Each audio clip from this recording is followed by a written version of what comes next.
नमस्कार, आप देख रहे हैं एसटी न्यूज़ चैनल। मोतिहारी छावदानों के दरपत थाना क्षेत्र के अंतर्गत पिपरा गांव के चर्चित कविता कुमारी हत्याकांड का पुलिस ने सफल उद्भेदन कर लिया है।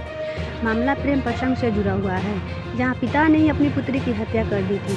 मामले से पर्दा उठा तो पुलिस ने मृतका के पिता राम प्रवेश शाह को गिरफ्तार कर शनिवार को जेल भेज दिया। मामले की जानकारी देते हुए थाना अध्यक्ष प्रणय कुमार ने बताया कि पुलिस हत्याकांड के हर पहलू की जाँच कर रही थी।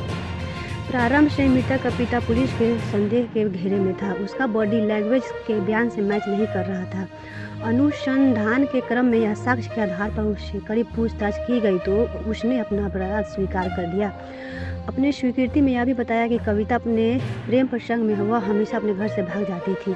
परेशान होकर पिता ने कविता की कम उम्र में ही शादी एक जगह तय कर दी थी, जिसमें कविता ने कई जगह रिश्ते से इनकार भी कर दे रही थी। आपको बता दें कि कविता का प्रेम प्रसंग बगल के गांव में ही चल रहा था। इसी बीच घटना के रात 7 फरवरी को खाना खाकर घर से बाहर निकली। उसे घर से बाहर जाते देख राम प्रवेश शाह ने उसका पीछा किया।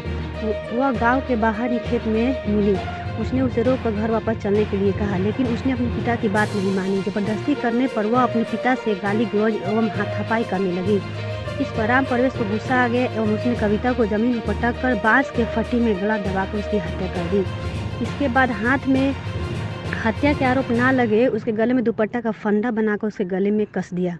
उसके अगले विगत 8 फरवरी को धरफा थाना क्षेत्र के पिपरा गांव के बगहा टोला के पूर्व एक सब्जी के खेत में शव पड़ा हुआ मिला, तो उसकी पहचान राम प्रवेश शाह की 16 वर्षीय पुत्री कविता कुमारी के रूप में हुई।